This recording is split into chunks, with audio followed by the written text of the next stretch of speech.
Buenos días, ¿me escuchan claro? Buenas tardes, doctor. Sí, Sí, sí. doctor. Ah, sí, buenas tardes, tienen razón. Perfecto, perfecto. Entonces, en un minuto comenzamos.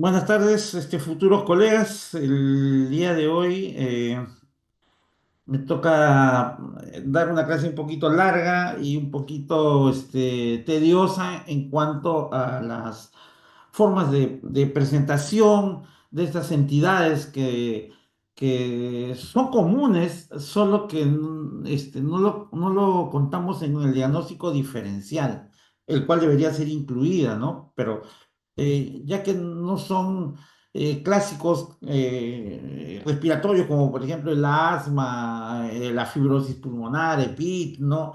Enfisema, neumonías o tuberculosis, pues este, eh, están en la línea de abajo en la historia clínica donde se busca el descarte de enfermedades y ellas incluyen a las micosis pulmonares y a las parasitosis pulmonares como me corresponde el día de hoy. Desde el año pasado hasta este año han habido algunas pequeñas modificaciones que lo voy refiriendo en la medida que va pasando, voy pasando las transferencias, las diapositivas, ¿no? Y más que todo es enfocando la experiencia, ¿no? Que a través de los años hemos ido adquiriendo, ¿no? Dice, más sabe el diablo por viejo que por diablo, ¿no? Tantos años que hemos visto estas patologías, ya, aunque me siento joven, ya tengo 27 años trabajando en la parte respiratoria, ¿no? Y he tenido la oportunidad y tengo la oportunidad de trabajar en un hospital grande, el cual pues se ven distintas patologías y a través de los años nos hemos ido enfrascando, informando y viendo cómo evolucionan sobre todo los tratamientos, porque la clínica y los diagnósticos son casi similares, ¿no? Entonces, comenzamos por las primeras imágenes.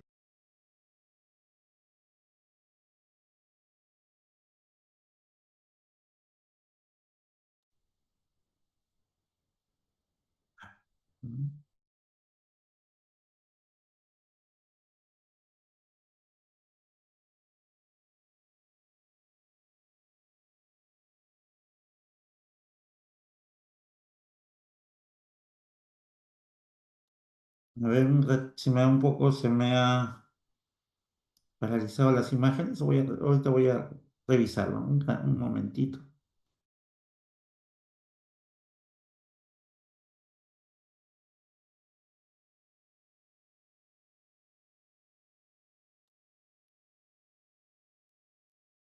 Muy bien, ¿en quiénes sospechamos las micosis pulmonares, no? Los pacientes que tenemos hospitalizados y que tenemos una fiebre persistente mayor de 72 horas, ¿no? En los pacientes que son neutropénicos severos, como muchas veces hemos tenido hospitalización, ¿no? Pacientes con algún tratamiento inmunosupresor, oncológicos, reumatológicos con terapia biológica, eh, pacientes que han recibido o reciben terapia corticoidea de larga data, o pacientes que tienen alteraciones hematológicas, los cuales condicionan neutropenia, como por ejemplo son los pacientes leucémicos, ¿no?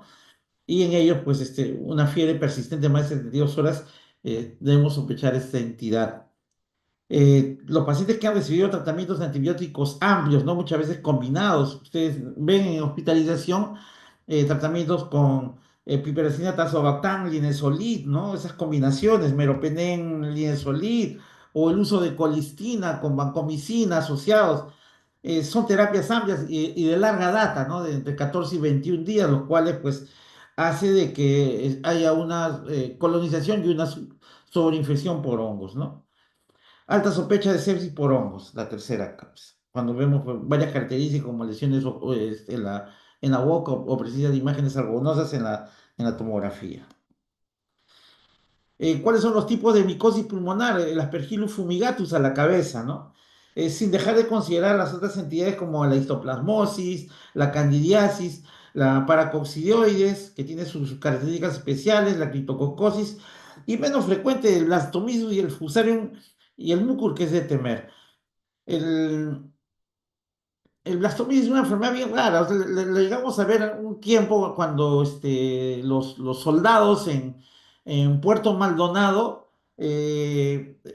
abrían trochas hacia Brasil, ¿no? Hace algunos años. Por lo tanto, habría pues selva virgen. Y ahí donde pues crecen estos hongos y que pues los infectaban a los soldaditos, los cuales le producían ganglios en el mediastino y toda la zona ganglionar en sí, ¿no? Cervical, inguinal, y así como llegaban a los hospitales, ¿no? Con ese antecedente. Eh, el mucor, como ustedes lo habrán explicado, la causa más frecuente de hemoptisis masiva es el micetoma, ¿no? Producido por el Aspergillus fumigatus. Pero sin embargo, hay una entidad bien rara, ¿no? Que es el mucor y que lo vamos a describir al final, el cual produce una hemoptisis exsanguinante y está asociado a patologías como leucemia o linfoma, ¿no? Y es raro encontrarse con ello, pero cuando uno se encuentra con este mucor, pues hay que cruzar los dedos porque las hemoptisis que produce son, pues, demasiadas, ¿no? Es una hemoptisis severa, ¿no? Severa.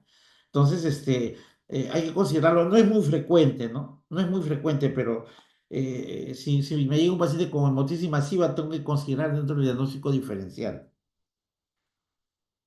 Hay factores asociados a la colonización de hongos y por ende la infección, el VIH-Sida, ¿no? En estadio propiamente con una carga menor de 200. El uso de antibióticos prolongado, más de 2 a 3 semanas.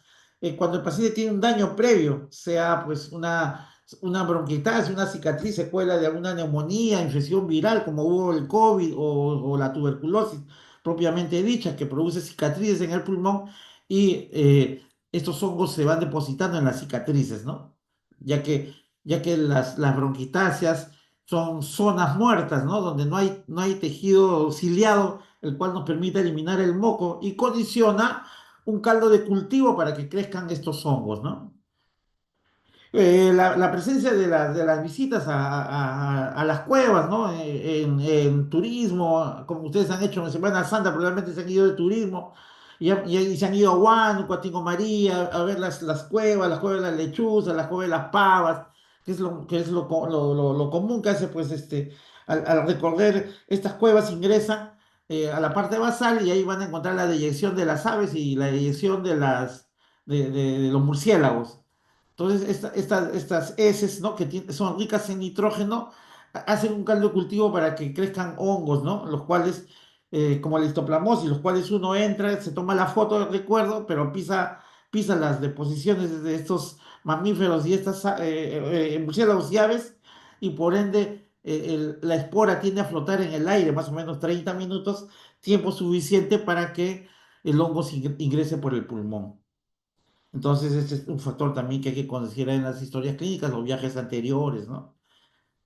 De manera similar, la gente que manipula aves, los trabajadores de las avícolas que están fuera de Lima, ¿no? Y que producen, pues, los huevos y la carne, ¿no? Como pues, Redondo o San Fernando, ¿no? Que son grandes centros de manipulación de aves. eh, Todo tipo de aves, ¿no? Tanto gallinas o pavos, ¿no? Patos, etcétera. Los pacientes, como ya les comenté en un momento, las neutropenias severas, los tratamientos antineoplásicos y últimamente los pacientes trasplantados, ¿no? Lo que en el Perú se realiza, pues, corazón, pulmón, riñón, ¿no?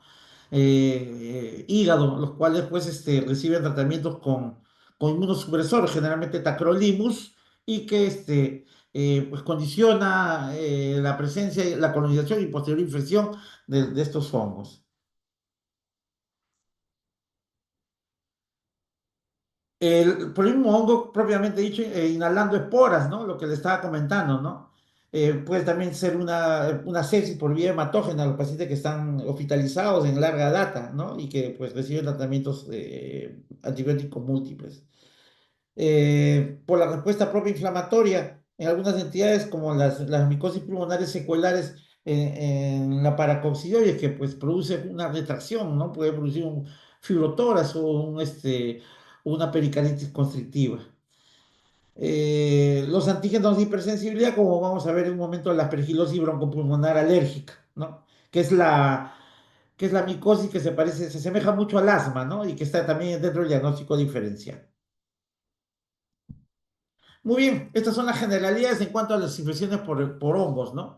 Y vamos a comenzar con el primer hongo, que es muy frecuente, que no es no es tomado en cuenta, pero sí hay que pensar en los pacientes que tienen un CD4 menos de 200, ¿no? El alto riesgo de contraer estas infecciones. Estos, como le digo a los alumnos, estos hongos los tenemos en la cavidad oral, ¿no? Pero cuando la inmunidad disminuye, colonizan y producen neumonías, ¿no? Que es la neumocistosis. Eh, Inicialmente fue catalogado como un protozoo, pero era difícil mantenerlo, o sea, identificarlo como tal. Eh, Hubo una discusión respecto a si esto podía ser una bacteria, un hongo, pero no crecía en los cultivos, por lo tanto se hacía muy difícil poder identificarlo. Recién en el año 88 pues, fue clasificado como hongo, ¿no? Y su característica es que tiene afinidad hacia el pulmón. Eh, en el ser humano es patógeno, causa enfermedad, no se puede cultivar y las infecciones no confieren inmunidad. Eso quiere decir de que cuando tengo una nemocistosis por nemocitis yerobeji, nosotros recibe el tratamiento clásico de cotrimoxazol, que es la sulfa, 21 días, y eso no le confiere inmunidad, porque si es un paciente, por ejemplo, que tenga una neoplasia o un VIH, en el cual su conteo, su CD4 sea menor de 200, nuevamente puede volver a infectar y nuevamente puede volver a hacer una neumonía. Nuestro problema va a ser el grado de resistencia que pueda tener a la sulfa cuando los tratamientos son crónicos, más no de la infección, o sea, se puede volver a infectar. Muchos servicios de infectología, ¿no? En los pacientes con VIH dan terapias profilácticas con cotrimoxazol en dosis mínima para evitar el crecimiento saprofítico de la cavidad oral. La enfermedad, la teoría de la infección es cuando la enfermedad ya hay una inmunosupresión y tiende a expandirse, ¿no? O sea, pasa a la zona de la laringe, recordando que la zona posterior a la laringe, donde está la tráquea, debe ser una zona estéril, ¿no? Todo lo que está por fuera de la laringe está contaminado porque es la cavidad oral, la faringe, ¿no? Que comunica pues hacia el aparato digestivo, pero pasando la cuerda vocal, la tráquea y los bronquios deben ser estériles. La transmisión es de persona a persona por vía respiratoria, todos somos contagiantes por ende, ya que está en el ambiente, mas no hacemos la enfermedad. Las personas no infectadas pueden ser portadores asintomáticos de la neumocistosis, ¿no? Y pues casi el 95% presentan un CD4 menos de 200, ¿no? Estos son algunos datos que he sacado de microbiología y también de parasitología, como vamos a ver a continuación, cómo el ciclo biológico de la neumocistosis, eh, cómo se va haciendo, en la medida que va creciendo, se va haciendo patógeno, ¿no? Eh, Tiene su característica de este hongo es que pues es un patógeno alveolar, ¿no? No invade el huevo, lo tiene ahí, ¿no? Las formas vegetativas, como hemos visto hace un momento, pues entran hacia el alveolo y altera la gradiente alveolar arterial y reduce la capacidad de difusión, como si fuese pues una infección viral, ¿no? Algo así, ¿no? Como veíamos en las personas que hacían neumonía por COVID, ¿no? Que era más o menos la misma, la misma estructura, la misma forma de hacer la sintomatología. De tal manera que el paciente, su primera manifestación es la disnea, ya que la difusión está disminuida, ¿no? Bueno, esto es un poquito más de lo mismo, ¿no? La respuesta inmune, ¿no? Que es la interacción entre el CD4 y los linfocitos T, los macrófagos alveolares y los neutrófilos. Eh, para dar un tratamiento en micosis pulmonar por neumocitis yerobeji, pues lo más probable es que se dé una terapia conjunta con corticoides, ¿no?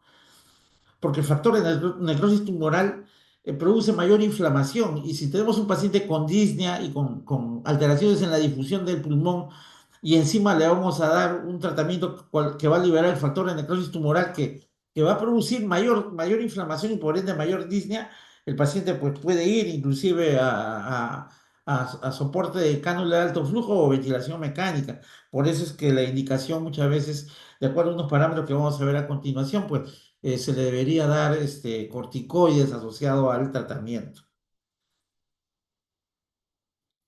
Muy bien. La disnea progresiva, ¿no? Como su primera manifestación. En la práctica seguro han hablado de las neumonías típicas o las neumonías atípicas, ¿no? En este caso, la neumocistosis produce un cuadro similar a una neumonía típica, ¿no? Aunque pues, recordar siempre que en medicina el 100% no existe ni el 0%.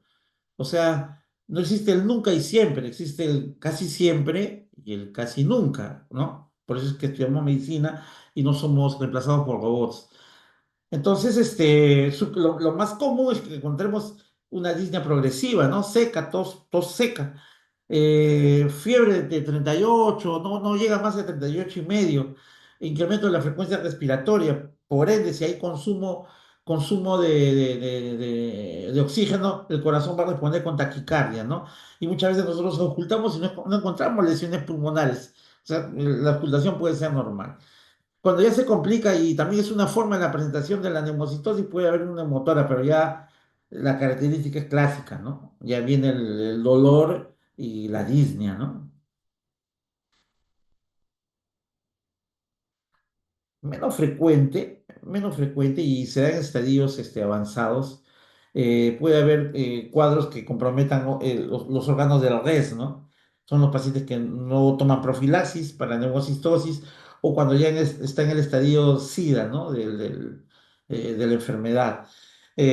Pentamidina en aerosol, les soy sincero, no lo hemos visto, no lo hemos tratado, no lo hemos utilizado.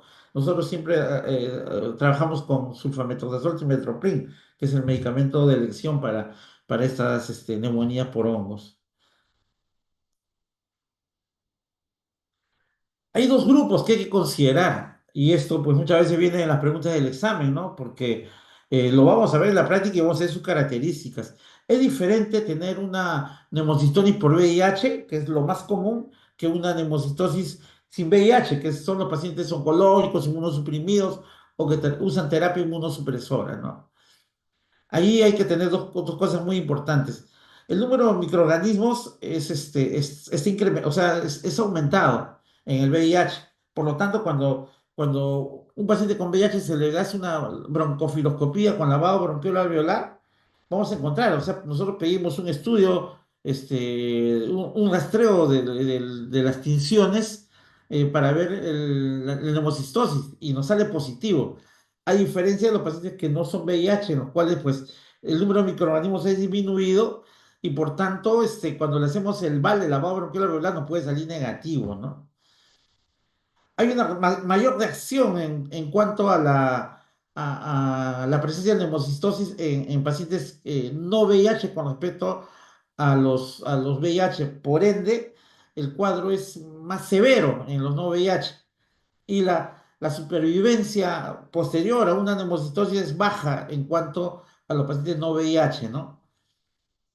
Que la mayor complicación de mortalidad está entre 30 y 60%, a diferencia de los VIH que nos toleran mejor el tratamiento y su tasa de mortalidad es de 10 al 20% en la medida que no sospechemos y no hagamos un diagnóstico a tiempo.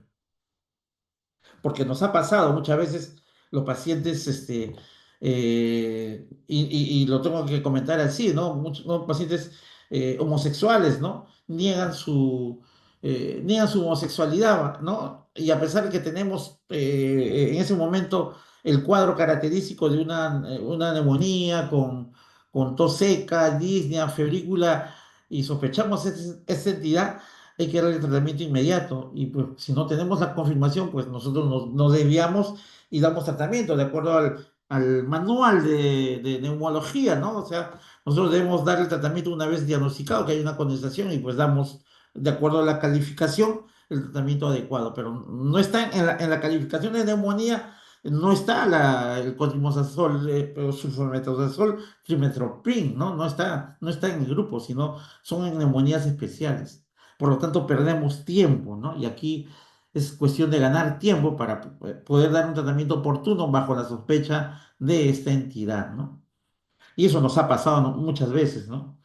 Inclusive en, en algunos casos nos ha ido mal, ¿no? Y tengo, pues, múltiples experiencias. Nos pasaríamos más de 2 horas la clase pues, que se va a hacer un poco más larga y eso, pues, no, más o menos quiero que me entiendan esa idea.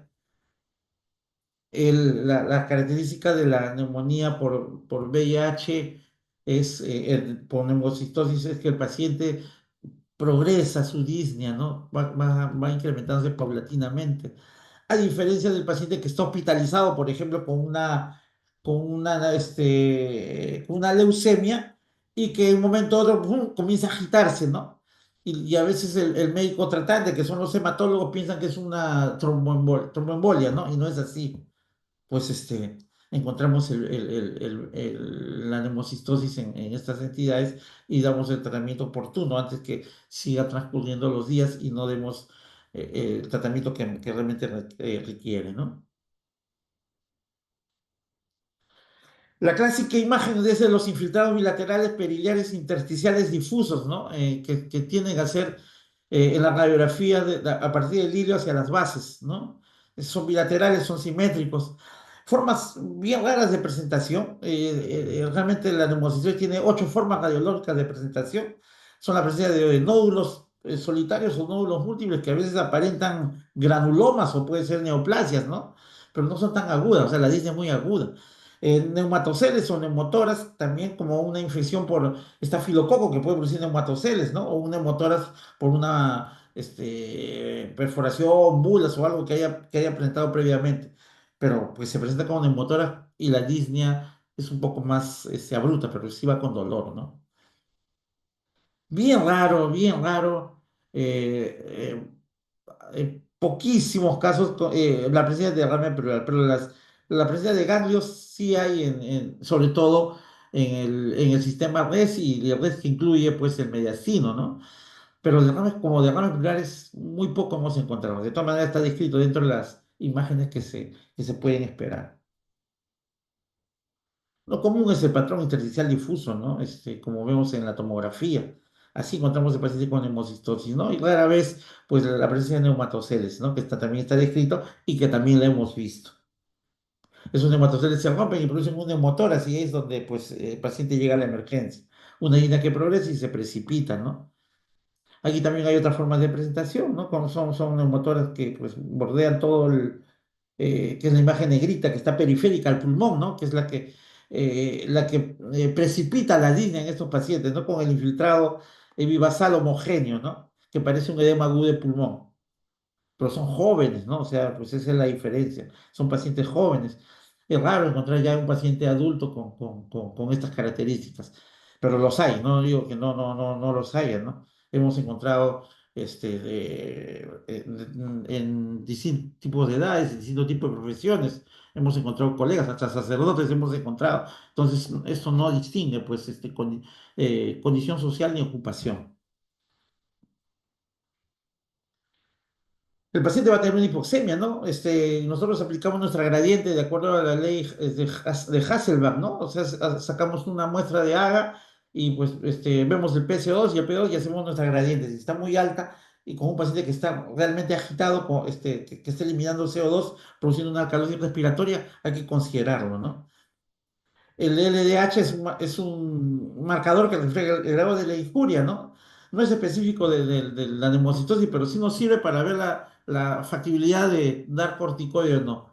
La verdad, le soy sincero, yo siempre, pues siempre le doy corticoides, no me las juego, a pesar de que tenga el LDH bajo, porque puede subir en el transcurso de los días. Yo sí le doy el corticoide.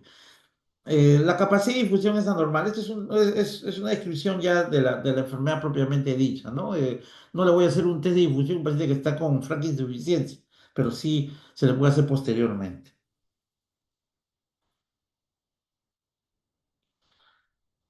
La sospecha de riesgo de estas neumonías, pues hay que hacerle el punto inducido que tiene un rendimiento bajo, ¿no? Pues hacemos las tinciones correspondientes, pero generalmente no lo hemos encontrado en el esputo. Bien, claro, tenemos que hacerle lavado para poder encontrarlo. Y ese, pues, el VAL, nuestro gol estándar para la búsqueda y encontrar frecuentemente el Leumocytis jirovecii en pacientes con VIH inmunosuprimidos con un CD4 menor de 200. Bien raro. Sí, hemos llegado pues en pocas oportunidades a hacer una biopsia de pulmón cuando no tenemos un diagnóstico definido. Está dentro del protocolo, ¿no? De diagnóstico y manejo, ¿no? Y es así como hacen el extendido y nos dan la respuesta, patología, ¿no? Usan la coloración YEMSA y, y lo vamos a ver de esos colores medio moraditos, ¿no? Son las formas en las cuales pueden ser teñidos y pueden ser encontrados en el lavado bronquial alveolar, ¿no? Que es el que se recluta y se envía inmediatamente al laboratorio. PCR se recomienda solo en pacientes en los cuales pues, probablemente no vamos a encontrar el Yerovej, Nemocit Yerovej. Entonces, son pacientes que se habla con el personal diciéndole de que es un paciente no VIH y que la posibilidad de encontrar positividad es baja, entonces usamos el PCR, ¿no? Eh, Muy inespecífico el beta-glicano para, para el estudio diagnóstico de la neumocistosis, ¿no? No es inespecífico, tiene una especificidad de 86%, por lo tanto, tiende a tener otros diagnósticos diferenciales. ¿Cuáles son los factores de riesgo? Y no digo que sí, sí han fallecido muchos pacientes con neumocistosis. El grado de compromiso pulmonar que hemos tenido, infiltrados extensos, ¿no? El edema intersticial, los años, ¿no? No respeta edad, ¿no? Aunque lo más común es encontrar en pacientes jóvenes, pues hemos encontrado en pacientes ancianos, ¿no? Hemos encontrado. Eh, la secuela, los episodios subsiguientes a la neumocitosis, qué tantas cicatrices en el pulmón nos van a dejar, la presencia de la hemoglobina baja, la presión arterial de oxígeno baja, ¿no? Y si, pues, si es un paciente con VIH, el sarcoma propiamente dicho, ya que aparece cuando hay una carga, cuando hay un CD4 menos de 200, ¿no? Y una carga viral alta, pues no, va a complicar más el problema pulmonar. Como ya les comentaba, la tasa de mortalidad es del 10 al 20% y en los inmunosuprimidos del 30 a 60%, ¿no? Y este es el tratamiento de elección, el trimethoprim o metoxazol, 4 a 5 miligramos por kilo endovenoso. Lo usamos 3 veces al día, ¿no? Vía endovenosa. El problema, y hay que tener bastante cuidado porque el efecto secundario es la gastritis, por lo tanto hay que ir con omeprazol endovenoso, ¿no? Para evitar eso. Eh, Se puede producir exantemas que son manejables con antihistamínicos. Bueno, la otra es la hepatitis medicamentosa que sí complica el cuadro de la neumocitosis y hay que ir por terapias alternativas. No tenemos pentamina aerosol, podemos usar clindamicina, por ejemplo, pero pues es menos intenso y más tóxico. Vacuna no tenemos. Casi todos nos han ido bien, ¿no? Con el sulfametrazol, sumetropin, es la verdad. Muy pocos. Los problemas que hemos tenido con la sulfa es hepatitis, que sí es un problema. Los exantemas lo manejamos con antihistamínicos y la gastritis lo manejamos con bloqueadores de los canales de protones del estómago, ¿no? Omeprazol, es omeprazol endovenoso, que pues protegen pues, la mucosa gástrica del tratamiento. Cuando damos el corticoide hay que darlo en pacientes con un PO2 menor de 70, que es común, con una gradient alveolar mayor de 35, ¿no? Y es así como se da de acuerdo a esta dosificación. 40 miligramos 2 veces al día, o sea, 80 miligramos día durante 5 días y vamos desescalando. Después 40 miligramos cada 24 horas por 5 días más y a partir del día 11 20 miligramos hasta el día 21, ¿no? Ese es el tratamiento que nosotros damos con la sulfa, ¿no? Cotrimoxazol, que es el sulfametazol trimethoprim. Muy bien, esa es una entidad lo encontramos con bastante frecuencia. Hay que hacer el diagnóstico diferencial, hay que hacer una buena historia clínica, hay que tomar datos del paciente, ¿no? El paciente siempre va a esconder datos, entonces hay que verlos de manera indirecta. Tuvimos un odontólogo, por ejemplo, que fue nuestro paciente, ¿no? Y que llegó por una neumonía, y el odontólogo, pues, era un catedrático conocido de una universidad, y por ende, él entró por neumonía y cuando se le hace la historia clínica, él negaba su homosexualidad. Y ya que era una neumonía, nosotros iniciamos una terapia, pues recuerdo que dimos meropenem banco, me acuerdo, porque una neumonía extensa. Y el paciente no mejoraba, ¿no? El paciente entra en ventilación mecánica, a pesar del tratamiento que le estuvimos dando.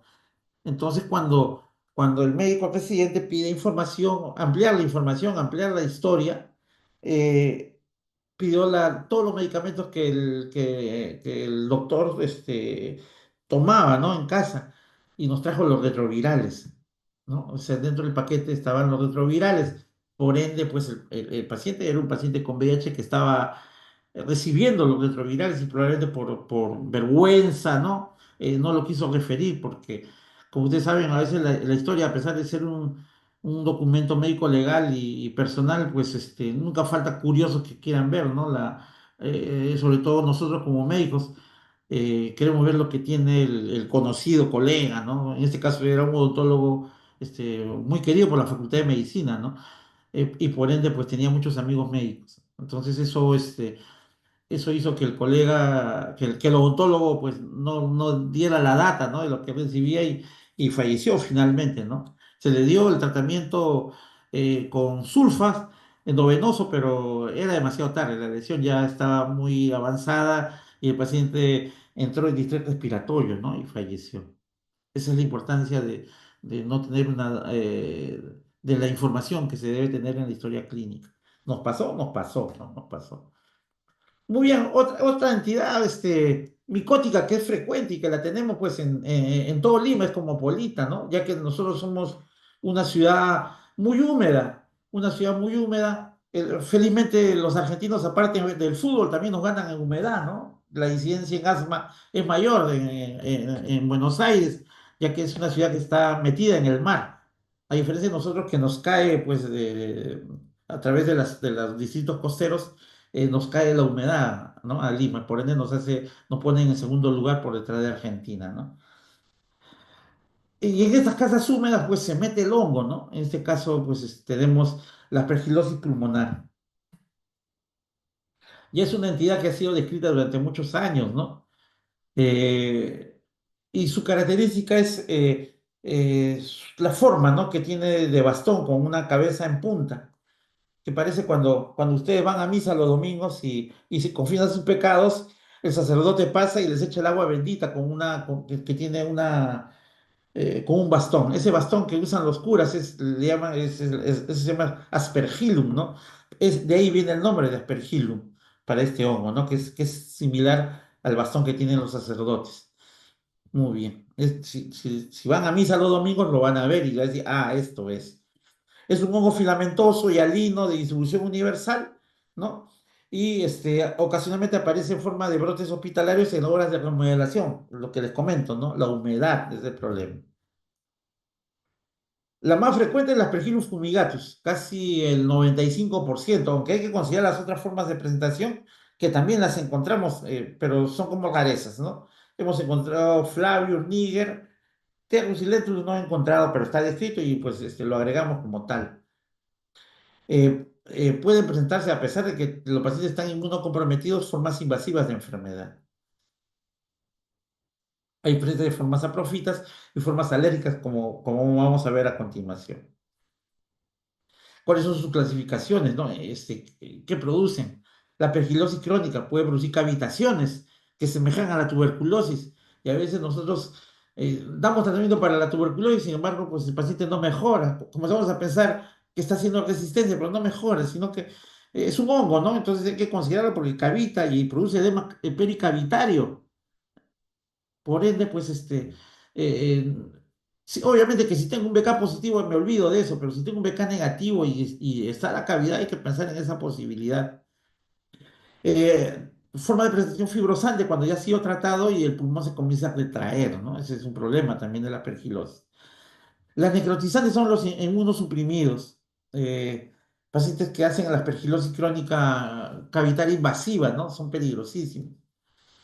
Puede vivir saprofíticamente y produce manifestaciones en el oído o sinusitis crónica.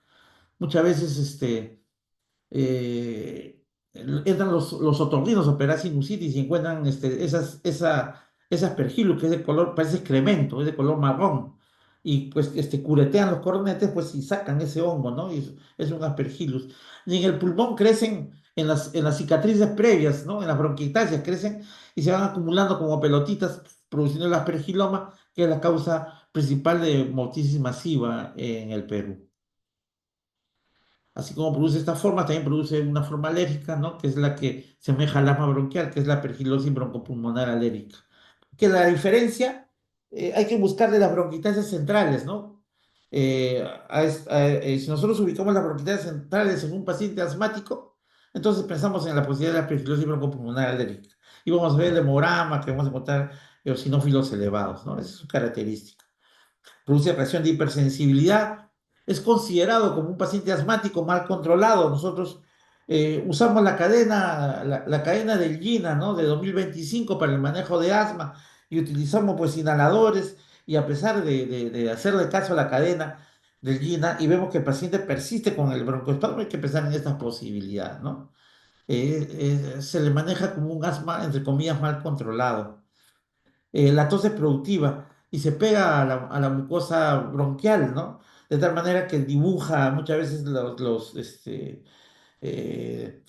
ejemplo, los cartílagos traqueales, ¿no? Entonces salen como el borrador que usaban ustedes en el colegio, así como pedazos de esputo muy denso, ¿no? Y que modela la figura del bronquio. Entonces, así muchas veces los elimina, ¿no? Y la tomografía con las bronquitis centrales nos ayudan bastante para el diagnóstico. El paciente tiene una historia, entre comillas, de asma, hay infiltrados pulmonares con la presencia de eosinofilia tanto en el esputo como en sangre, ¿no? Y pues menos frecuente la reacción de hipersensibilidad cutánea, porque no tenemos al antígeno aspergillus. Tenemos exámenes serológicos actualmente, ¿no? Que vamos a ver a continuación. Criterios menores, la precipitinas antiaspergillus en suero, la inmunoglobulina E aumentada, que es muy inespecífico, los tapones de moco que dibujan los bronquios, como les he comentado hace un momento en la expectoración, y el aislamiento en secreción nasal o oral, ¿no? Donde están ahí como colonizantes, ¿no? Esta es una pergilosis broncopulmonar alérgica, donde ven la presencia de las bronquitis centrales, ¿no? Con el clásico signo el anillo de sello, ¿no? Que es la forma quística de presentación de estas bronquitis centrales, ¿no? Se llama anillo de sello porque se parece al anillo de los romanos que utilizaban cuando se llevan sus edictos, ¿no? Que era pues un círculo con una colita hacia abajo. Ese es el anillo de sello. Hay formas de presentación invasiva, ¿no? Tenemos que tener la confirmación histopatológica, ¿no? Con resultado positivo del esputo. En este caso, la aspergillus sí se puede cultivar, a diferencia del anterior que no. El grado de riesgo, la presencia de signos radiológicos, ¿no? Las imágenes cavitadas, ¿no? O los infiltrados intersticiales, como les comentaba con la bronquitasis. Aquí sí utilizamos el galactomanano, ¿no? Que es una sustancia que se libera cuando las cifras se comienzan a dividir y puede ser dosado en sangre y por ende, pues nos ayudan al diagnóstico. A diferencia del beta-glucano, que es un gasto de dinero, porque solo nos va a decir que hay un hongo, pero no nos identifica cuál es, ¿no? Porque solo nos va a dar la lectura de la pared del hongo.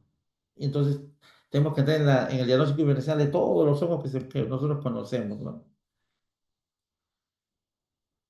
Tenemos características como el signo del halo, ¿no? En este caso, o una imagen confluente con este árbol en brote, o imágenes cavitadas, ¿no? Como es, que es la cavidad con contenido dentro, ¿no? Entonces son formas de presentación radiológicas. Muchas veces, cuando son invasivas, pues presentan múltiples cavidades, ¿no? Que parece una tuberculosis y pues como tal, hacemos la sospecha diagnóstica. Por eso, como les comenté al inicio, entran en el diagnóstico diferencial de lesiones como tuberculosis. El estándar de estudio es el lavado bronquial alveolar, ¿no? Si no, puede hacerse una VIP o una aspiración transtorácica percutánea con aguja, ¿no? Si esto es negativo y hay una sospecha y diagnóstico de manejo, van a la toracoscopía, ¿no? Hemos tenido algunas aspergilosis broncopulmonares alérgicas en las cuales hemos tenido que ir a la biopsia y nos da pues un recuento de eosinófilos y encontramos los hongos allí. Los cultivos en sangre son de sensibilidad limitada, poco el 20%, generalmente no los encontramos.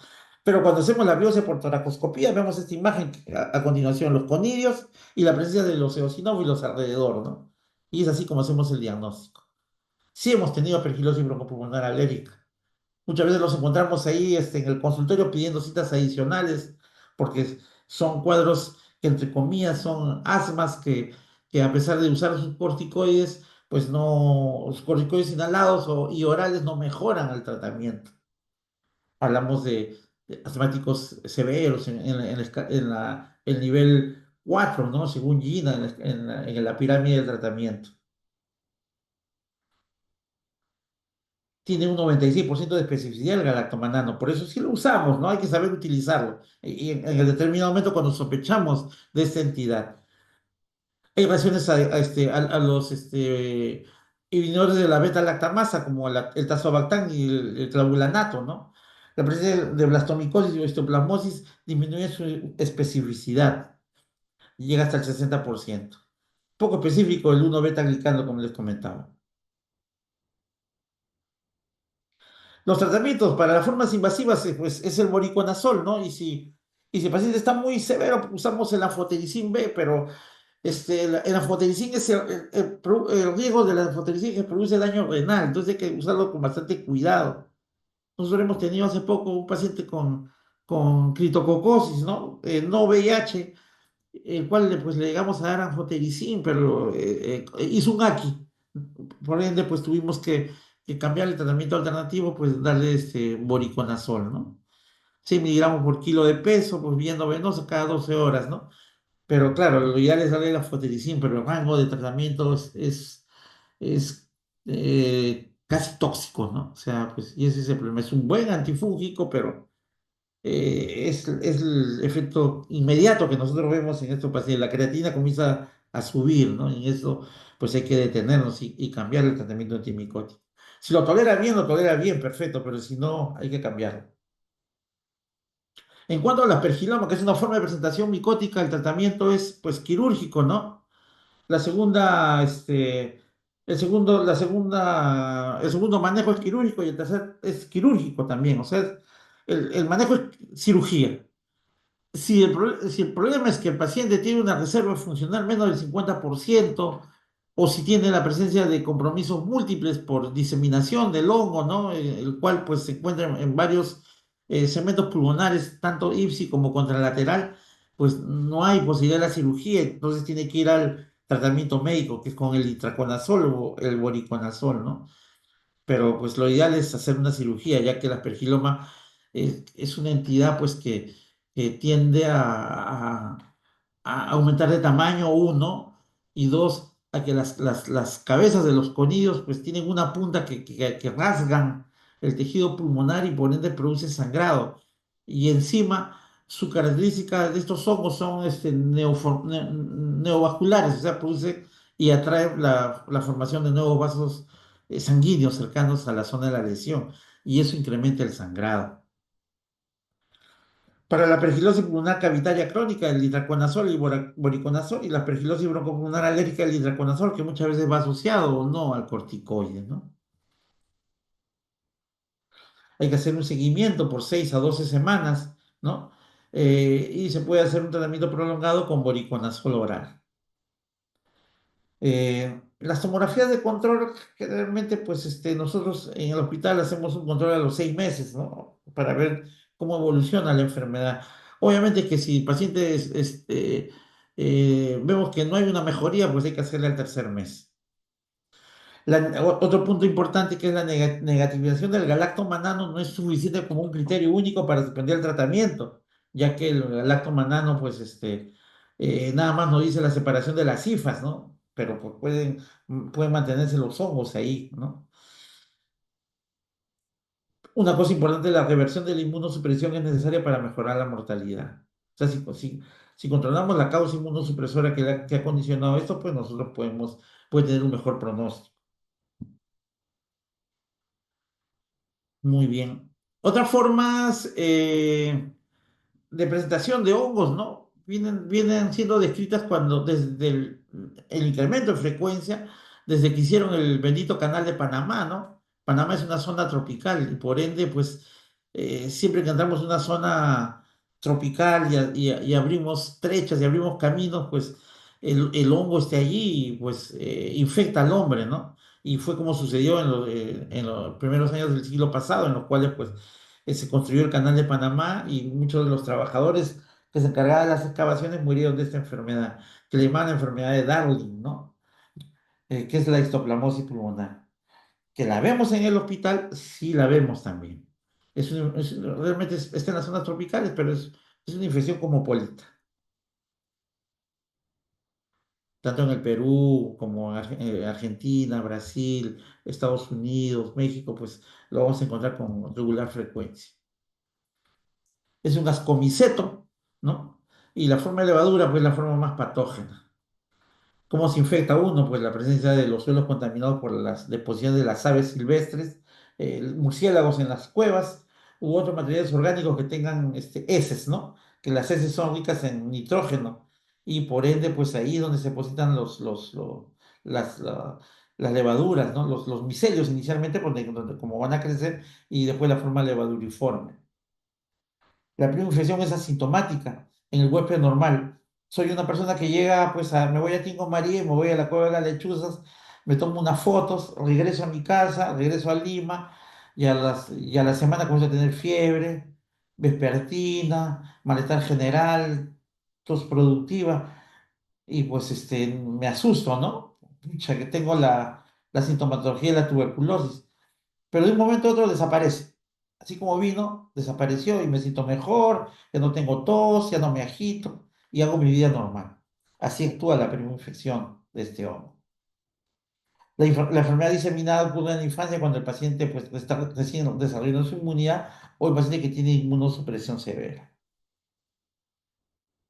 Las formas agresivas son las formas de las levaduras, que cuando uno, como les dije al comienzo, uno pisa la dirección de los murciélagos o de las aves silvestres y el hongo tiende a flotar durante 30 minutos en el aire, en el ambiente.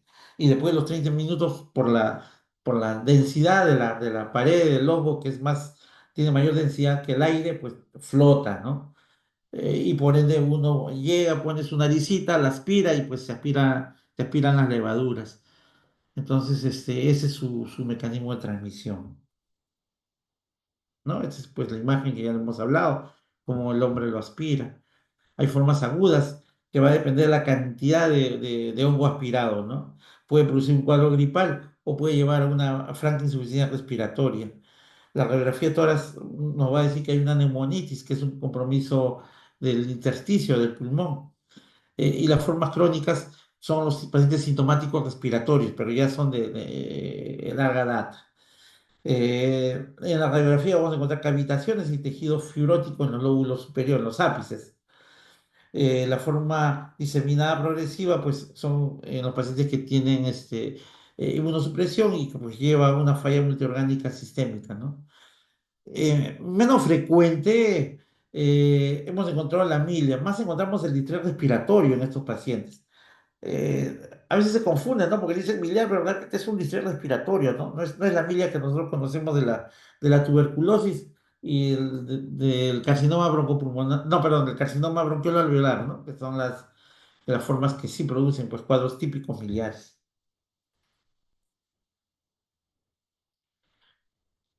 lo que nosotros a veces aspiramos, ¿no? Produce infiltrados neumónicos, la enopatía ileal es notoria en los niños, no tanto en adultos. Las nodulaciones suelen calcificarse y se dan como imágenes que nosotros le decimos en arrocito, ¿no? O sea, vemos la ventana mediastinal, vemos la lesión en la ventana parenquimal y cuando vemos la lesión en la ventana mediastinal encontramos imágenes calcificadas, ¿no? Que le llaman, algunos le llaman el signo de perdigón, ¿no? Que son como perdigones, como si le hubiesen disparado perdigones y se hubiesen impactado en el tórax. Estas calcificaciones pueden estar en otros órganos del res, ¿no? Como en el vaso o el hígado, lo cual pues nos va a decir que el compromiso ha sido sistémico del paciente con histoplasmosis.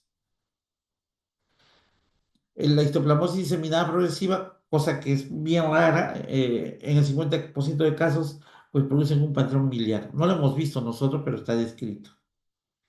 También hemos encontrado las formas crónicas, ¿no? Son pacientes que generalmente vienen transferidos, ¿no? De las zonas de alta incidencia en esto, como por ejemplo la selva central.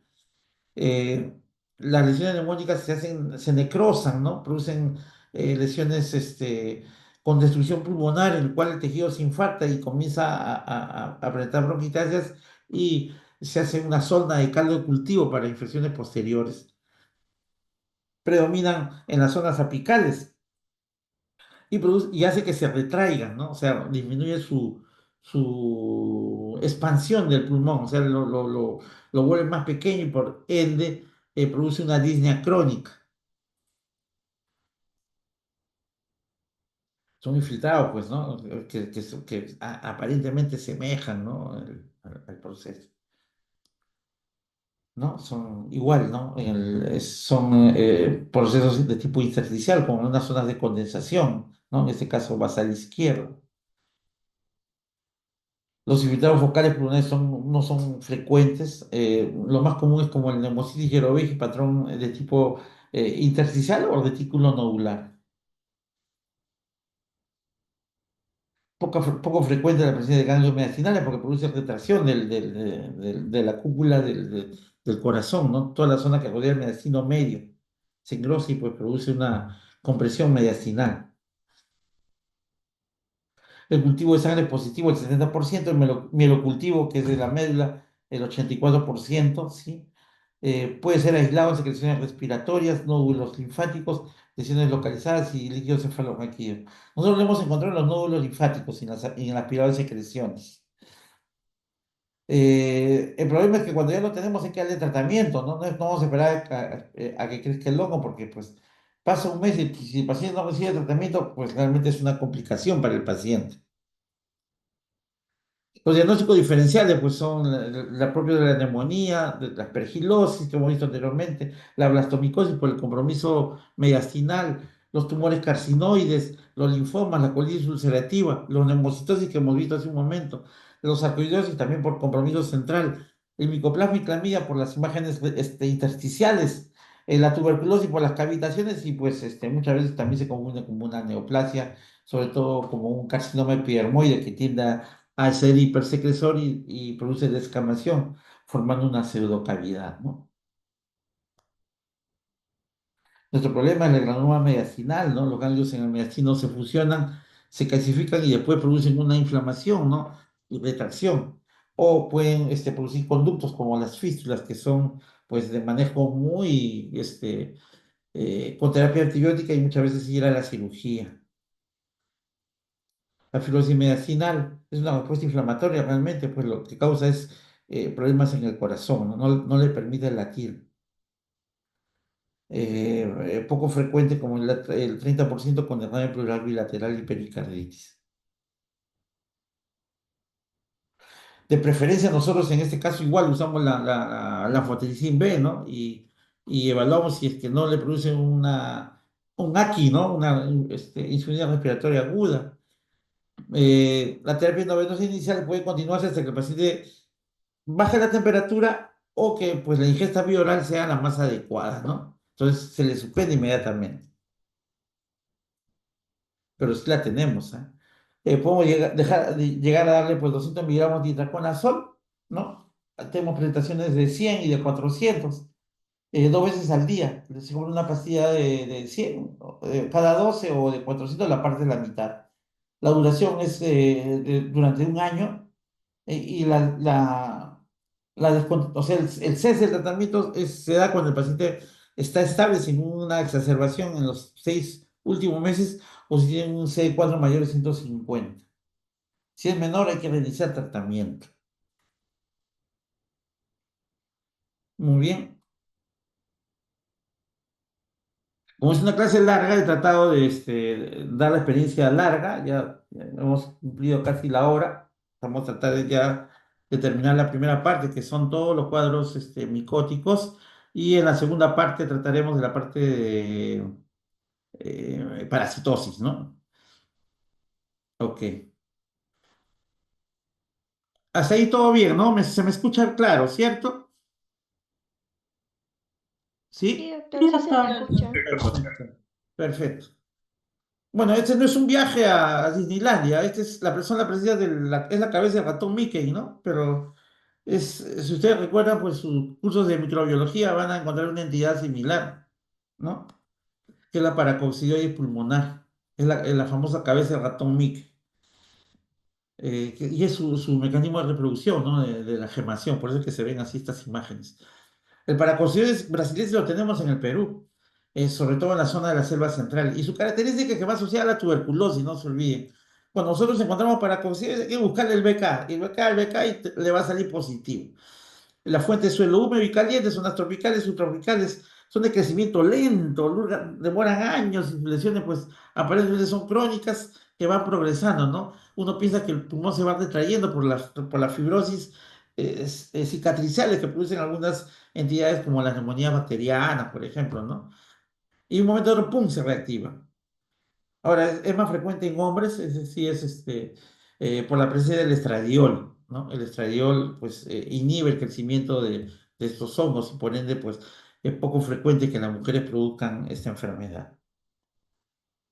Compromete pulmón, piel, las mucosas y ganglios, ¿no?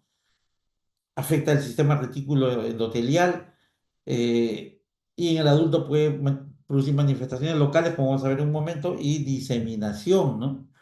Las formas locales, pues, destruye la mucosa orofaringea, ¿no? Es la famosa boca de tapir, ¿no? Que nos enseñaban en la parte clínica, ¿no? Por la destrucción de toda la mucosa, pues, en la parte anterior.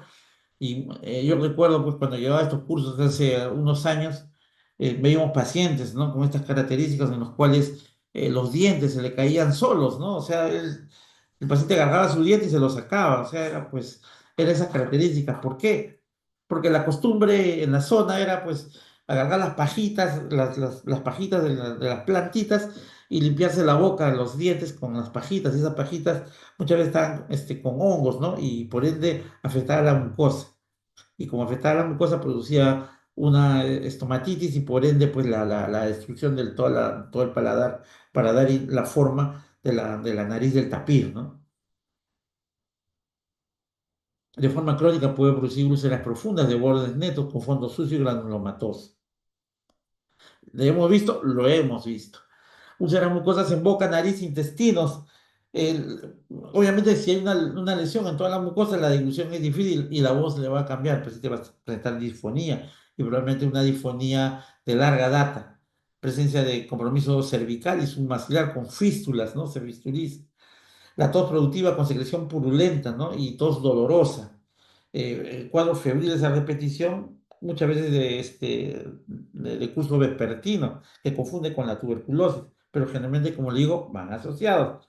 Y un síndrome de úlceras intestinales, ¿no? Que pueden, desde el aparato digestivo hasta los intestinos, pueden producir algunas complicaciones que pueden llevar a la cirugía, ¿no? Las imágenes son similares, ¿no? Hay una pequeña lesión cavitada pariliar izquierda, ¿no? Pero el infiltrado y la retracción es tal cual se ve en la imagen, ¿no? De arriba hacia abajo porque entra por la vía respiratoria. El tratamiento es itraconazol, 200 miligramos cada 12 horas por 6 meses. Si el paciente está muy tóxico o está con franca infección, damos anfotericin vía endovenosa hasta que la creatinina no se eleve. Porque si se eleva, pues nuevamente volvemos al itraconazol oral y mantenemos el tratamiento durante 6 meses y hacemos seguimiento de control, ¿no?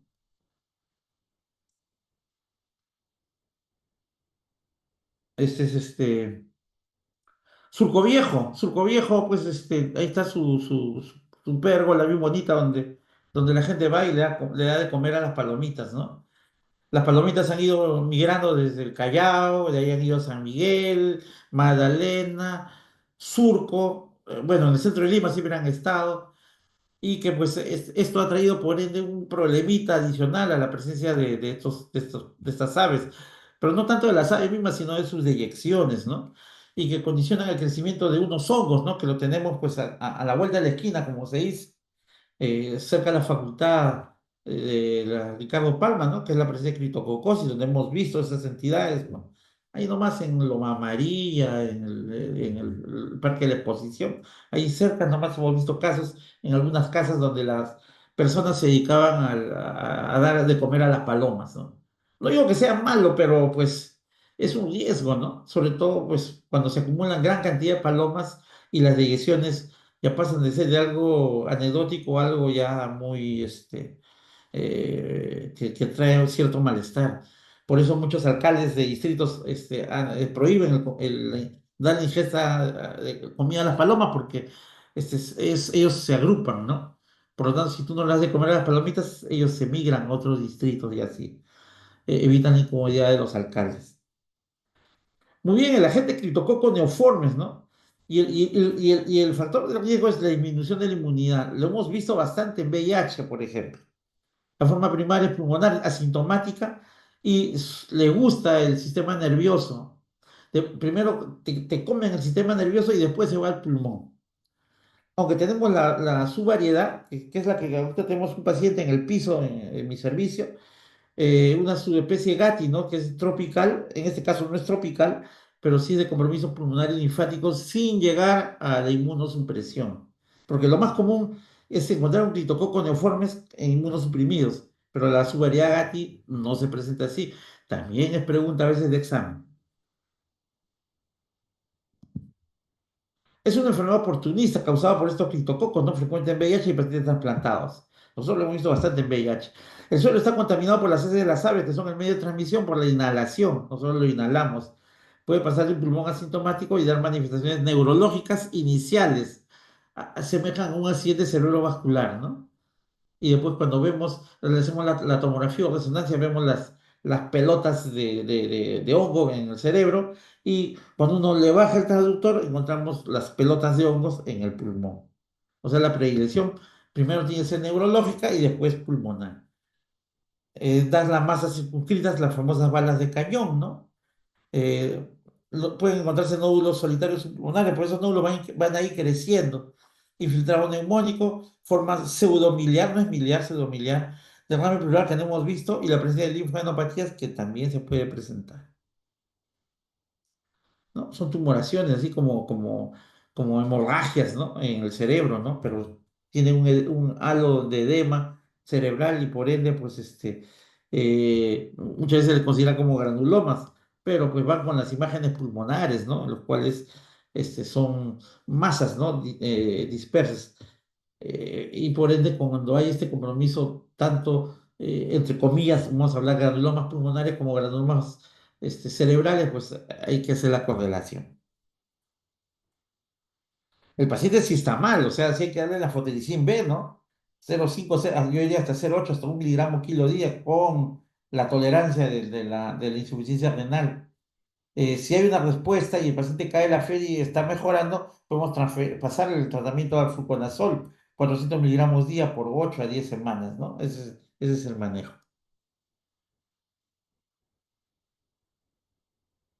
Eso lo vemos en pacientes que están mucho tiempo en hospitalización. Yo soy enemigo de las hospitalizaciones largas porque pues cuando nos condiciona esto.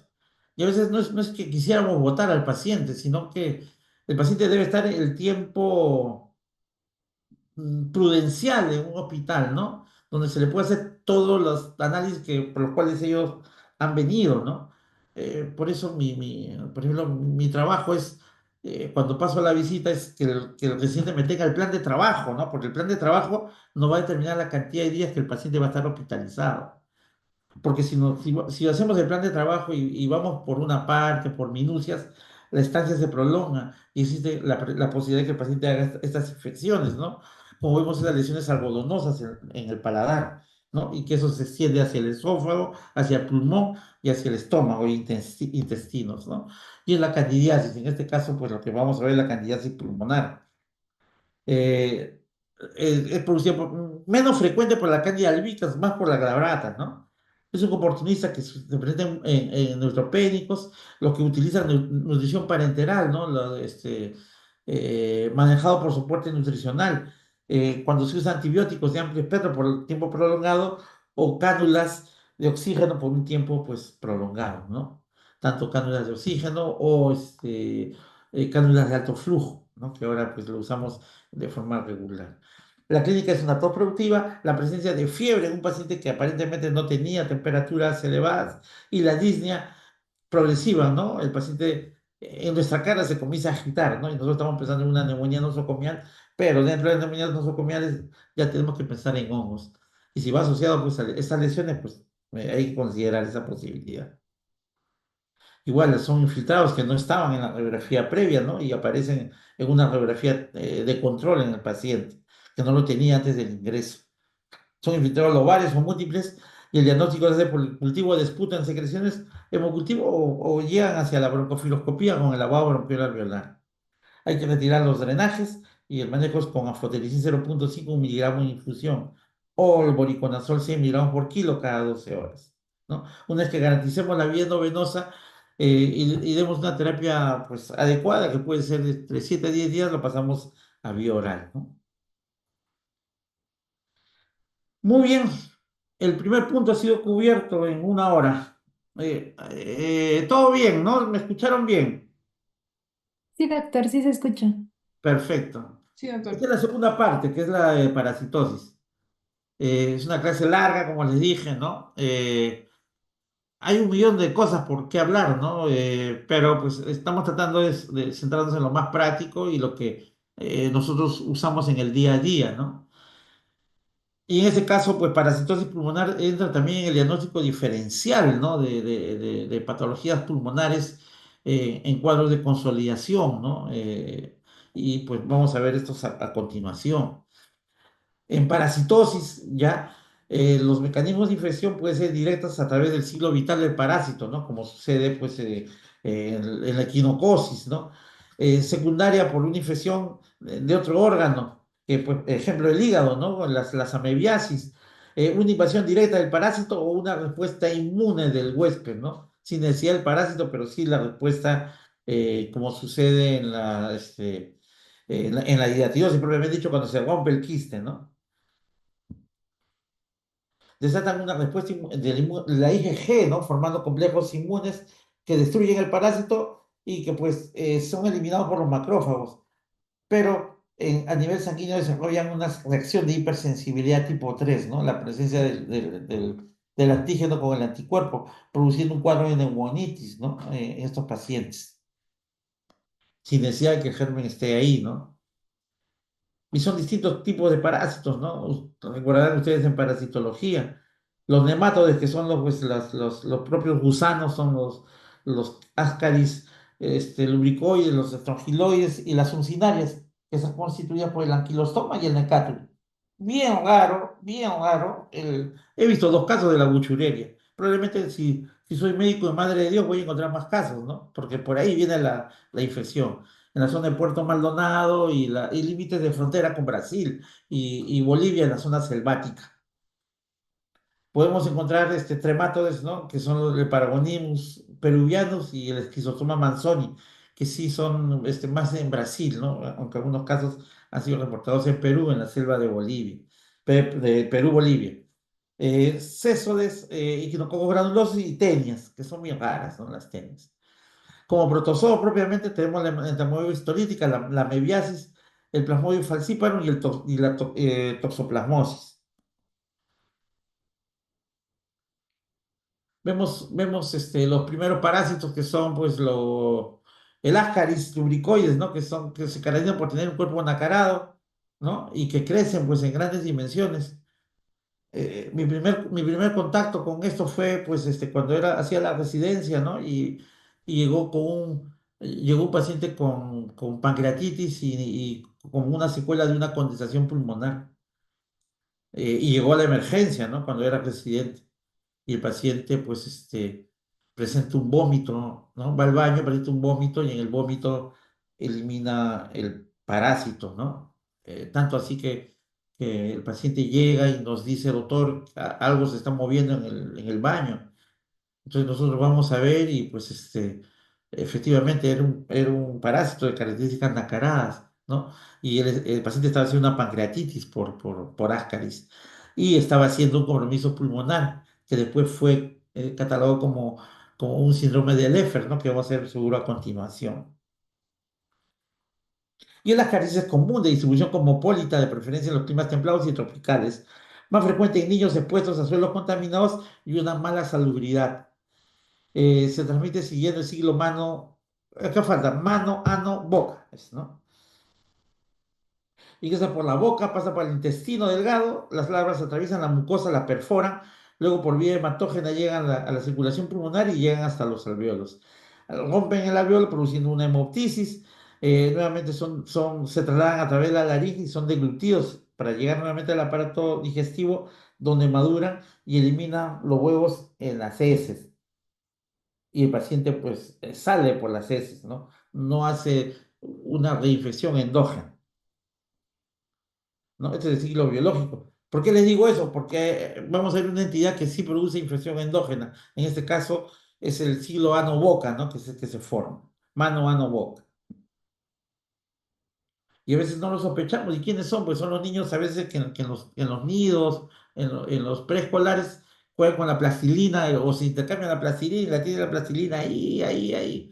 Y basta que un niño esté contagiado, contaminado, para que todos los niños del saloncito, porque intercambian la plastilina a través de sus uñitas, pues lo degluten, ¿no? Y degluten estos huevos. Los síntomas pulmonares aparecen a las 2 semanas durante la migración larvaria, ¿no? Con tos exigente, dolor gastrointestinal, la presencia de fiebre, disnea y sangrado cuando rompen el alveolo. Como reacción propiamente dicha, antígeno-anticuerpo, al destruir algunas larvas puede producir una erupción cutánea pruriginosa. Produce el síndrome de Leffer, de curso benigno y autolimitado, ¿no? Ese ciclo, el cual la larva, pues, recorre, se llama el ciclo de los, ¿no? Donde son los nematelmitos que lo realizan, pues, en forma regular, ¿no? Y que condicionan todo lo que les acabo de comentar hace un momento. ¿Y qué es el síndrome de Leffer, ¿no? ¿Qué es lo que nos produce esta entidad? Este parásito. Es un infiltrado parenquimal no muy definido, o sea, no tiene bordes definidos de condensación. Son asimétricos, aparecen rápido y tienden a ir de un lado para otro. O sea, su característica es que migran, o sea, no se encuentran en la misma ubicación por el traslado mismo del parásito, pues aparentemente condensan en una zona y después en otra, ¿no? Son las neumonías migratorias. En el examen de sangre vamos a encontrar el incremento de la eosinofilia y la inmunoglobulina E. El diagnóstico, y lo hemos hecho, es el aislamiento de huevos del ascaris en heces o esputo o el aspirado gástrico. Muchas veces hemos tenido que ir hacia la broncoscopía para encontrar los huevos del Leffer. Perdón, en el síndrome del Leffer, en los huevos del ascaris. Como les decía, las radiografías son infiltrados periféricos, no muy definidos, ¿no? Y que tienden a variar de posición. Realmente va a la periferia o en la base. Más lo hemos encontrado en la periferia, ¿no? En las partes medias, ¿no? En la base no hemos encontrado mucho. El tratamiento es albendazol, 400 miligramos por día por 3 días y podemos repetir, ¿no? En 2 a 4 semanas. Si hay una reacción alérgica, ¿no? Como le decía, muy severa, podemos utilizar corticoides. Como segunda alternativa, mebendazol 500 miligramos también por 3 días y un control entre 2 a 4 semanas para la posibilidad de repetir el tratamiento. A diferencia de los anteriores que pues se eliminan por las heces, estos parásitos tienen una punta en la colita, ¿no? Una aguja, lo cual hace de que se fijen en el intestino y hagan reinfección endógena. Estos son los Strongyloides estercoralis, ¿no? que es un parásito endémico del clima tropical. El calor y la humedad favorecen su crecimiento en el suelo, ¿no? Igual asociados a la falta de salubridad, como pues tenemos acá en el Perú. Se adquiere por contacto con los pies descalzos en tierra contaminados por las larvas que ingresan a la piel. Las larvas penetran a través de la piel sana, llegando hacia los capilares pulmonares, rompen el árbol bronquial, producen hemoptisis y nuevamente son deglutidas. O sea, hace el mismo ciclo, pero a diferencia del anterior es de que tratan de fijarse, ¿no? Algunos en el intestino delgado llegan a la adultez y producen huevos, quedando como larvas no infectantes, ¿no? La imagen es esta, ¿no? O sea, es la presencia de las larvas que van, se meten por debajo de la piel y van migrando, ¿no? Si ustedes recuerdan la película La Momia, la primera película que se dio hace muchísimos años, la migración del árbol es como la migración de estos bichitos, ¿no? Por debajo de la piel, ¿no? La dermis, y va progresando paulatinamente. Como les comentaba, pues la característica de este parásito es de que atraviesa la pared intestinal o perianal como larvas filariformes, realizando un nuevo ciclo, ¿no? Por eso son pacientes con enfermedad crónica y se presentan generalmente en pacientes con VIH, que también lo hemos visto. En cambio, la infección exógena eliminan por las heces como el ascaris, ¿no? En la tierra crecen como rhabdites, transformándose en larvas filariformes, que son las que producen la infección. Tienen poca sintomatología, salvo cuando migran, ¿no? Que hacen el ciclo del ocio y producen toda la... Lo más grosero es la hemoptisis y un poco la fatiga, ¿no? A veces la tos es seca. Se asocia todo a inmunosupresión, ¿no? Como el SIDA, neoplasias, pacientes trasplantados o malnutridos. Desnutrición que es común acá en el Perú, ¿no? Bueno, este es el siglo que ya lo hemos comentado. El diagnóstico es con la consolidación alveolar, infiltrado retículo nodular difuso, ¿no? Y es la reacción del antígeno anticuerpo. El diagnóstico, pues la vamos a encontrar en las larvas, en las heces. Podemos encontrar las larvas en el esputo a través del lavado. Nosotros lo hemos encontrado en heces y en el lavado bronquial alveolar cuando ha llegado el momento de hacerle una broncofiloscopía, las lesiones esas periféricas que nosotros hemos visto, le aplicamos el lavado, el lavado, el lavado, el lavado y por ahí pues aparecen las larvitas pequeñas, ¿no? Que nos da el diagnóstico. Igual los tratamientos son como el Bendazol, 400 miligramos por día, 3 días, y hay que tener cuidado en los pacientes inmunosuprimidos, en los cuales después de 15 días hay que repetir el tratamiento. Hay que hacer un control de coprocultivos, ¿no? Para buscar la presencia de este parásito, ¿no? Seriado de manera mensual.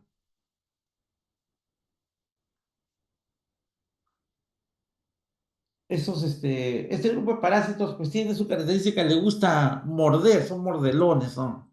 Ese es el problema a diferencia de los anteriores.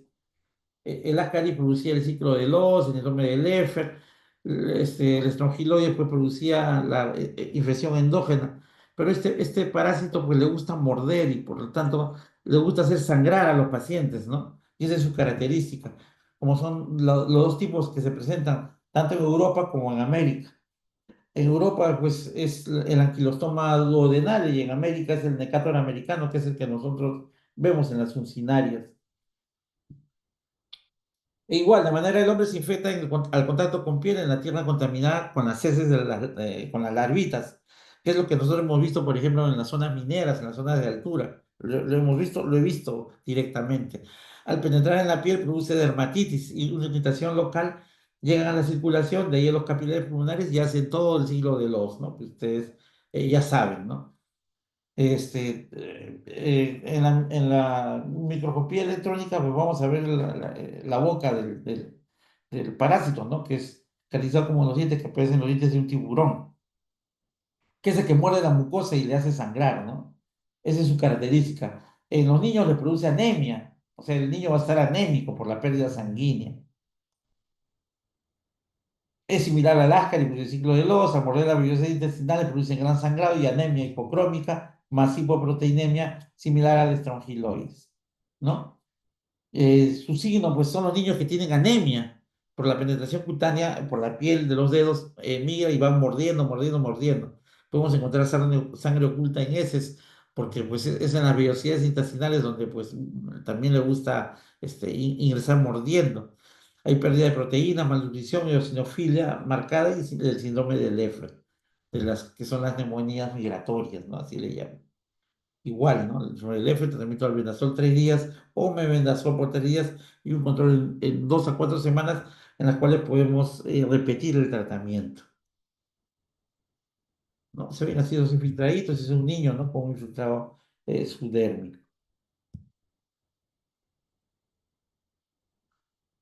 Muy bien, hay también parásitos en la zona de la selva central que tienen una característica, ¿no? Eh, Dicen que el director que hizo Ridley Scott, creo que fue el de la película Alien, pues vio un paragonismo westerman y vio el huevo, ¿no? Y así es como imita el huevo del el alien que se inmortalizó en esta saga de películas, ¿no?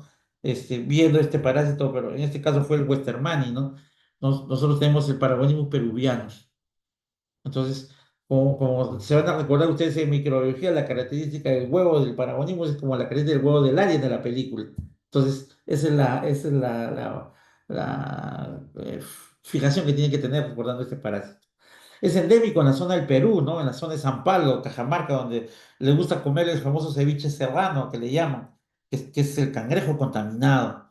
El hombre lo ingiere al ingerir estos cangrejos crudos, ¿no? Y es la forma larvaria donde pues contagia al huésped. Las metasarcarias penetran en la pared del intestino delgado, peritoneo, diafragma, pleura y les gusta comer el pulmón. Entonces se alojan en el pulmón luego de pasar todas estas zonas desde el intestino, formando una reacción granulomatosa que puede ser una telectasia, una consolidación crónica o la presencia de una cavidad, ¿no? Una caverna. Cuando produce la caverna, lo catalogan de tuberculosis y le dan tratamiento, siendo pues BK negativo, ¿no? Y le dan sus 6 meses de tratamiento y a los 6 meses ven que la cavidad persiste. Entonces es cuando lo refieren, ¿no? O piensan que es un fracaso el tratamiento o qué sé yo. Pero nos lo refieren y nosotros eh, hallamos el diagnóstico finalmente, ¿no? Nosotros siendo un hospital de referencia, estamos obligados a hallar el diagnóstico. Eh, y así son referidos los pacientes, ¿no? No nos quedamos en el puede ser, o sea, y hemos encontrado, pues, y casos, hay un montón que tenemos de paragonismos. Hemos tenido hace 4 meses, para Navidad hemos tenido un caso de paragonismo. Al necrosapios de tos productiva, dolor pleurítico y espute motoico. Bueno, este es el ciclo también, que no voy a ahondar en esto.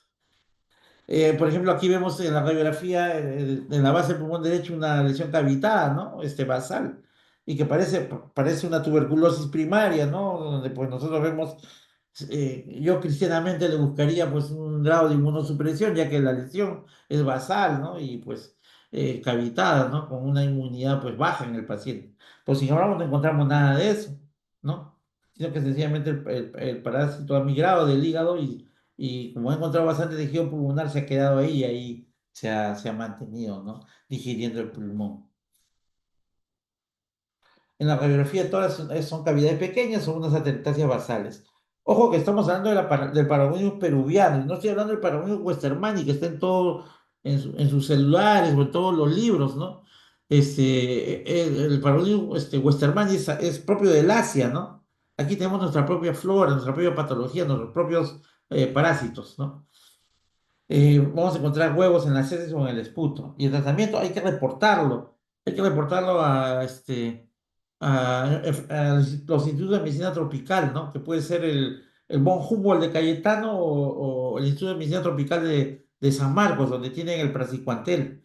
Hay que hacer una ficha de tratamiento y ellos nos envían todo el tratamiento, ¿no? Que es el praziquantel. O el vitionol de forma interdiaria. Es un parásito del deporte. Muy bien, hay también grandes parásitos que uno a veces se asusta, ¿no? Pero son poco frecuentes, ¿no? La esquistosomiasis es un parásito, pues, que hay que tener en consideración. Estos se ubican en las zonas, pues, selváticas, ¿no? Tanto en la selva de Madre de Dios como en Puno, como le dije hace un momento, ¿no? Donde el caracol es el problema, ya no es el cangrejo como el anterior, acá es el caracol. El hombre cuando ingiere al nadar en agua dulce, ¿no? Donde están las arcarias y aspira el blatelminto. ingieren las larvas con el agua contaminada, ¿no? Eso de bañarse en cochas, cuando uno se va de turismo, pues también tiene su grado de riesgo, ¿no? A veces la gente le gusta irse a las cataratas y se mete ahí a las piscinitas y se zambulla. Sabe Dios lo que uno traga cuando pues se deglute el agua en estas pseudo piscinitas. El huésped intermedio es el caracol, ¿no? La bionfalaria, que se desarrolla en 3 semanas como una cercaria, maduran, caen al suelo, pues y se meten al agua e infectan al hombre, ¿no? Eh, es poco frecuente, ¿no? Sí lo hemos visto, es muy poco frecuente. Eh, Se le llama también vijarsia, ¿no? Como enfermedad crónica de la zona.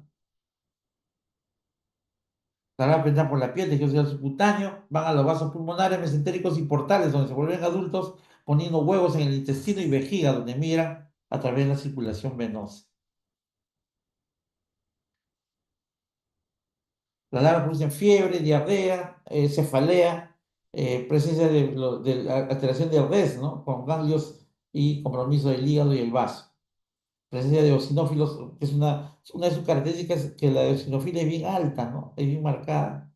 Los huevos del esquizostoma van a estar en las heces o como afecta a vejiga, podemos encontrarlos en orina. Podemos hacer el diagnóstico a través de ELISA, Western blot o inmunofluorescencia indirecta. Igual es una enfermedad de reporte, ya que es poco frecuente y el tratamiento también es praziquantel. Muy bien. En nuestras sierras pues, del Perú, donde pues, crece el ganado lanar, ¿no? El ovino, hablo de Junín, Ayacucho, Huancavelica, Arequipa, Puno, parte del Cusco, encontramos pues estas enfermedades que pues realmente la oveja es un huésped intermediario, ¿no? O, pero un huésped definitivo, porque el intermediario es el hombre, y es la equinococosis, ¿no? El hombre es un huésped intermediario y el perro, el carnívoro, es el huésped definitivo. ¿No? Igual tampoco no voy a un poco ahondar en el siglo, ya que pues ya ustedes lo conocen, ¿no? Pero, ¿cómo se infecta? El hombre se infecta al ingerir los huevos, ¿no? El cual se desarrolla en la parte del intestino y le gusta, pues, tiene la predilección por el hígado y por el pulmón. La larva llega a la circulación portal y de ahí en el hígado donde forman los quistes y van creciendo y de ahí migran hacia el pulmón. No van al mediastino, van pegados al mediastino, pero es el pulmón el cual se afecta. El problema es que a veces los vemos como pseudotumores, ¿no? Irregulares, pero cuando se rompen, liberan los escólices, ¿no? Y desarrollan una reacción anafiláctica con franqueosinofilia y el paciente presenta una disnea muy súbita, como si fuese una reacción anafiláctica. Y los escólices se van a dispersar a través del pulmón y van a producir pequeños quistes.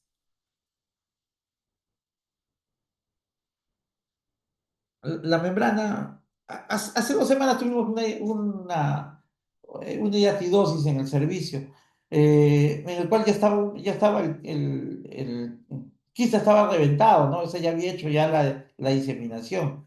Y cuando hacemos la broncofiloscopía, lo que recolectábamos era la membrana, ¿no? Tuvimos que hacerle 2 broncoscopías para irle sacando las membranas, que finalmente nos dio positivo para hiatidosis, ¿no? Porque pensaban que era un tumor, y no era un tumor, era pues era esta entidad. Presenta tos seca, dolor torácico y esputo hematoico y el vómito salado que se llama vómica. En la radiografía de tórax vamos a encontrar una masa pulmonar y si se rompe el quiste vamos a encontrar una media luna los eosinófilos se van a encontrar incrementados. El diagnóstico de Western blot, algo quinto es de la época de mi abuelito, muy antiguo. Usamos el ELISA como basal, pero el Western blot nos da la positividad para el equinococo, ¿no? Obviamente, si en la lectura en membrana que nosotros hemos enviado con el lavado nos van a decir presencia de quiste, pues está el diagnóstico, ¿no? El signo de la membrana sobrenadante, que es pues el clásico de la hidátide, ¿no? Lo que les comentaba, ¿no? Que son las plantas que flotan sobre el agua, ¿no? Que dan esta imagen similar, ¿no? El signo del menisco, cuando recién se rompe, ¿no? El signo del camalote, el nenúfar, flor del loto, etcétera. La intermodificación de Casoni 40% es pues, antiguo, ¿no? Yo lo pongo como referencia porque cuando yo todavía era residente ya se estaba dejando de hacer la reacción de Casoni, igual que el arco quinto. Sí hemos usado ELISA, ¿no? Para el diagnóstico y ahora actualmente usamos el Western Blot como diagnóstico de equinococosis, altamente específico. Cuando uno encuentra un quiste hiatídico, el tratamiento es cirugía, no hay otras. Eh, Algunos cirujanos, cuando encuentran el quiste abierto, esperan, ¿no? Ellos quieren primero que limpien la zona.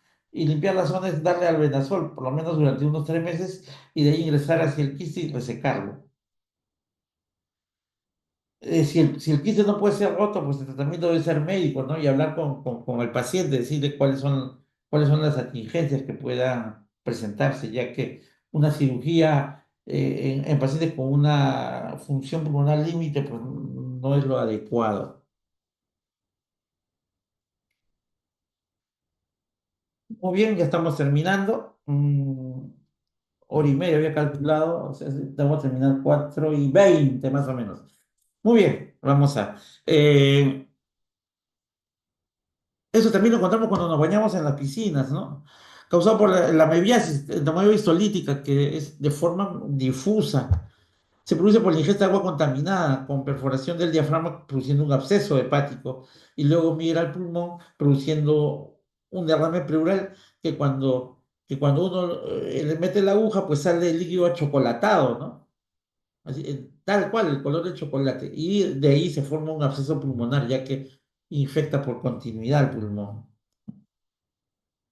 Igual no le voy a comentar el siglo porque va hacia el hígado y el hígado va hacia pleura y pulmón. Produce dolor y en el hipocondrio derecho, tos seca, malestar general y pérdida de peso.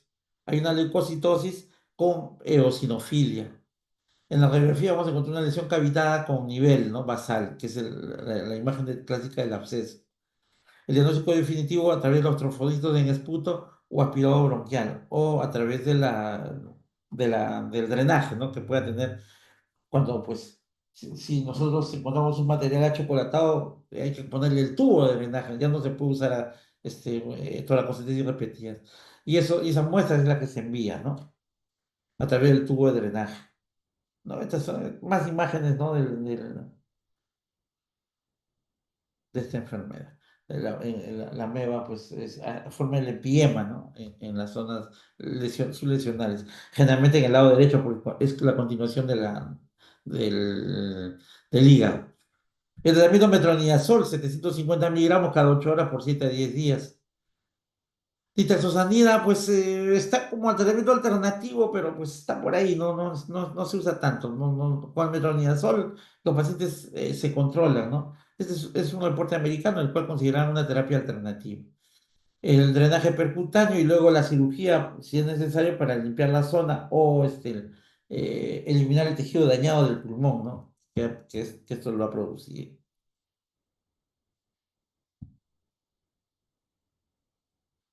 Muy bien.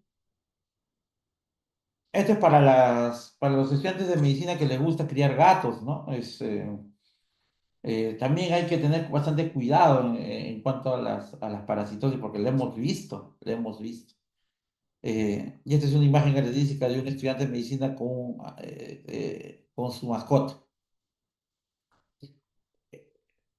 Toxoplasmosis es una entidad que hay que tenerle bastante respeto y bastante en cuenta, ¿no? Causado por el Toxoplasma gondii, producido por la ingesta de oquistas a través de las heces del gato en una carne contaminada.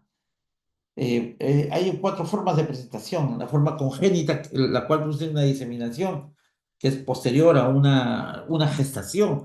La forma ocular, ¿no?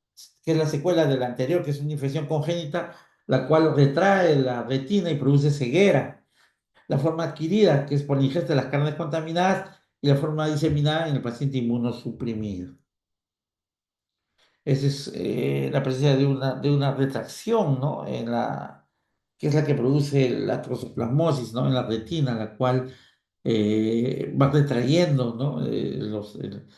Eh, los vasos retinales y por ende, pues le produce una alteración de la visión, una isquemia y finalmente la ceguera. Se presenta como una neumonía, ¿no? Con patrón reticular basal y a veces imágenes de consolidación. puede estar asociado a presencia de ganglios ciliares, ¿no? Donde pues va. El test de Sabin-Feldman es el que da el diagnóstico, ¿no? Y cuando uno le hace el lavado bronquial alveolar, y lo hemos hecho, yo lo he hecho y he encontrado, ¿no? La presencia de trombozoitos en el lavado bronquial alveolar. Cuando no podemos hacer el diagnóstico, pues tenemos que ir hasta la cirugía, una toracotomía mínima con una pequeña decorticación para saber cuál está, si esta toxoplasmosis está produciendo esta lesión.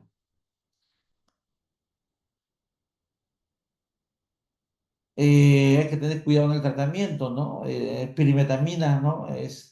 El problema es que es antagonista del ácido fólico y puede producir anemia, ¿no? Eh,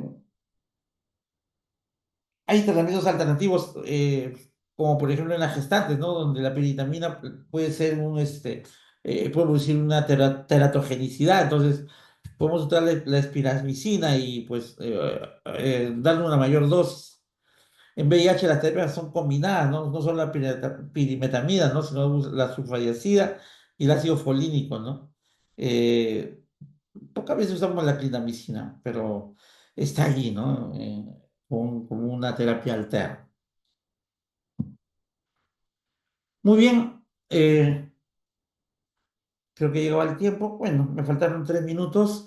Esa es la clase que me ha tocado hacer el día de hoy. Es una clase un poco larga y el motivo sobre todo es que tener en consideración la micosis y la parasitosis como diagnósticos diferenciales. Muy bien. Eso sería todo el día de hoy y muchas gracias. Muchas gracias, doctora. Hasta luego. Hasta luego. Muchas gracias.